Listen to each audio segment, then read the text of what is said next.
Hello दोस्तों, मैं सौरभ कुमार सिंह और लगातार फ़ोन कॉल और मैसेज आ रहे हैं। कल दिन भर और रात भर मैसेज आया, कॉल आया कि क्या केंद्रीय चयन पर्षद बोर्ड जो अभी कांस्टेबल की बहाली निकाल रही थी और उसमें लगभग 3 दिन परीक्षा होने वाली थी। कल पहली परीक्षा हुई 2 पाली में और फिर 7 और 15 अक्टूबर को परीक्षा होनी है साथियों। परंतु जिस प्रकार से बातें हुई रही और जिस प्रकार से चीज़ें हैं, स्पष्ट रूप से केंद्रीय चयन पर्षद को आगे आना चाहिए और निश्चित रूप से सारी चीज़ों पर क्या पेपर वायरल नहीं हुआ था। तो अगर आप आज पूरे सुर्खियों में न्यूज़पेपर अगर आप उठा कर देखेंगे तो आपको खुद मान रहे हैं, पुलिस प्रशासन खुद मान रही है कि 150 से 200 लोगों की गिरफ्तारी हुई है। और किस लिए हुई है? आरकेडी कॉलेज जो पटना में है, रामकृष्ण द्वारका कॉलेज, वहाँ पर कुछ लोगों को गिरफ्तार किया गया है क्योंकि उनके पास से वही परीक्षार्थी हैं जिनके पास से वो आंसर की मिला है। आंसर की कहने का मतलब कि जब वो अंदर गए हैं और जो परीक्षा क्वेश्चन मिला दोनों मैच कर गया, तो इसका मतलब यही हुआ कि पेपर लीक हुआ। पेपर लीक के पुख्ता सबूत सारे अभ्यर्थियों के पास है, विद्यार्थियों के पास है। तो एक अपील उनसे भी हम करते हैं कि आप आर्थिक अपराध इकाई जाइए और उनके पास सबूत दीजिए। दूसरी बात कि जिस तरह की चीज़ें हैं कि क्या अगर आपको लगता है कि नहीं हुआ है, तो बहुत सारे लोग हैं जो हमको भी व्हाट्सएप पर भेज रहे हैं और लोगों के पास भी जा रहा है। तो सर्कुलेशन होने की बात जो चीज़ें हैं और जो स्पष्ट चीज़ ये है कि आज हम केंद्रीय चयन पर्षद को चिट्ठी लिखेंगे और उनसे मिलने का भी प्रयास करेंगे आवेदन के माध्यम से कि जो चीज़ें हुई हैं, पेपर वायरल हुआ है या अफवाह है, तो आप चीज़ों पर बिल्कुल गौर करें। आप एक बार स्पष्ट है कि जितने भी परीक्षार्थी परीक्षा देने जा रहे थे, सबके मन मस्तिष्क में एक सवाल था कि कहीं पेपर वायरल तो नहीं हो गया है और सभी लोग इंतजार कर रहे थे। कुछ लोग बहुत के सेंटर के बाहर थे कि कहीं मेरे मोबाइल पर ना आ जाए। तो बहुत सारे परीक्षार्थी यही सोच रहे थे कि क्वेश्चन पेपर वायरल हो गया है या नहीं हुआ है। परंतु जो चीज़ें हैं, बहुत सारे सासाराम के कुछ परीक्षार्थी लड़की स्टूडेंट थी, उन्होंने फ़ोन किया और बताया कि नहीं, हम लोग बात कर रहे थे कि पेपर लीक नहीं हुआ है। लेकिन बहुत सारे परीक्षार्थी जब हम परीक्षा देकर अंदर निकले तो सबके पास लगभग क्वेश्चन वही आया हुआ था। तो जो चीज़ें अगर आप स्पष्ट बिंदु से, कुछ बेगूसराय से भी फ़ोन कर रहे थे, कुछ लोग यहाँ जमुई से भी फ़ोन आया था, सासाराम से भी फ़ोन आया था और पटना में भी ये हाल है। तो लगभग मुझे ऐसा लगता है कि लगभग परीक्षा केंद्रों पर इस तरह की चीज़ें नहीं बरती गई। CSBC द्वारा की चीज़ें जो है क्वेश्चन वायरल होने की पुष्टि करता है या परीक्षा ठीक ढंग से संचालित नहीं होती है। तो सारी चीज़ों पर अगर आप गौर करेंगे तो इतना जरूर है कि CSBC को अभी आगे आना होगा और जो प्रमुख बिंदु है रद्द करने की पहल उनको करनी होगी।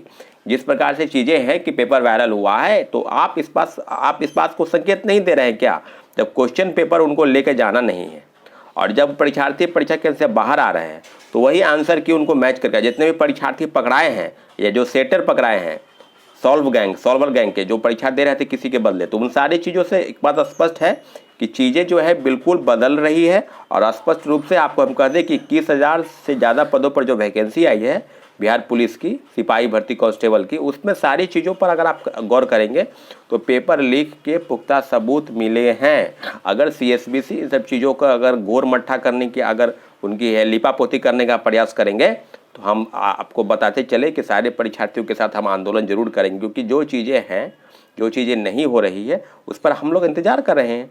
अगर आपके मन में इस तरह का सवाल है कि कोई यूट्यूबर है, कोई ये है, कोई छात्र नेता है, तो आप ही बताइए ना। इस चीज़ की पुष्टि तो आप ही कर रहे हैं। प्रेस के लोगों से बात कीजिए, मीडिया के लोगों से बात कीजिए, जो परीक्षार्थी पकड़ाए हैं क्या उन पर नहीं चीज़ें हैं? तो आप इस सारी बिंदुओं पर पूरे तथ्यवार तरीके से अगर गौर करेंगे तो इतना जरूर है कि जिस तरह की चीज़ें हुई है CSBC द्वारा और परीक्षा में शामिल अभ्यर्थियों के साथ, ये बहुत बड़ा धोखा और षड्यंत्र है। पता नहीं क्या विडंबना है कि बिहार के सारी परीक्षाओं में इस तरह के पेपर लीक की बातें जो है क्लियर हो जाती है और कुछ अफवाह नहीं होती है, उस सिद्ध भी हो जाती है। सचिवालय सहायक की परीक्षा 2014 में जो आया था इंटर स्तरीय, वो भी सिद्ध हुआ था।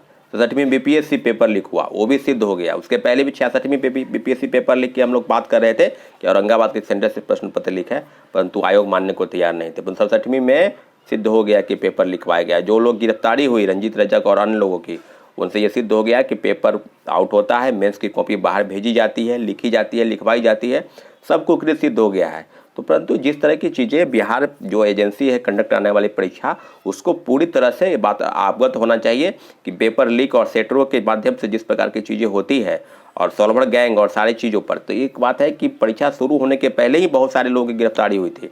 कहीं छपरा में हुई थी गिरफ्तारी, कुछ बेगूसराय से हुई थी, आपको पटना में भी हुई थी गिरफ्तारी, उसके बाद इधर आरा में भी हुई थी। तो अब चीज़ों को बिल्कुल आप एक तरह से अगर आप सोचते हैं कि आंख मूंद करके विश्वास नहीं करें या कर ले, परंतु सारे विद्यार्थी जो परीक्षार्थी हैं उनके मन में एक विश्वास है और हम आशा करते हैं CSBC के चेयरमैन सर से कि आज कुछ न कोई ज़रूर नोटिस निकाले, क्योंकि जिस तरह की चीज़ें वायरल है पेपर, उसकी पुष्टि करता है कि पेपर लीक हो चुका है। परंतु अभी जिस चीज़ की बात आप कह रहे हैं कि अफवाह है या नहीं है, तो ये आपको सिद्ध करना पड़ेगा, या आपको नोटिस देनी पड़ेगी।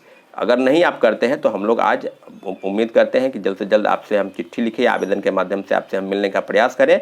तो उम्मीद हम करते हैं कि आपकी तरफ से कोई ना कोई उचित जवाब आएगा, क्योंकि लाखों परीक्षार्थी के भविष्य का सवाल है। और आने वाले समय में जो चीज़ें होंगी या बदलेगी या उसी तरह से हो जाएगी, हम इसका इंतज़ार करेंगे साथियों। फिर मिलेंगे, अगर आपको अपडेट देंगे कि हम जा रहे हैं आवेदन के माध्यम से, उनसे मिलने का प्रयास करेंगे।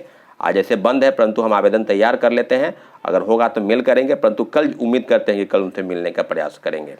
ठीक है, जय हिंद, जय भारत।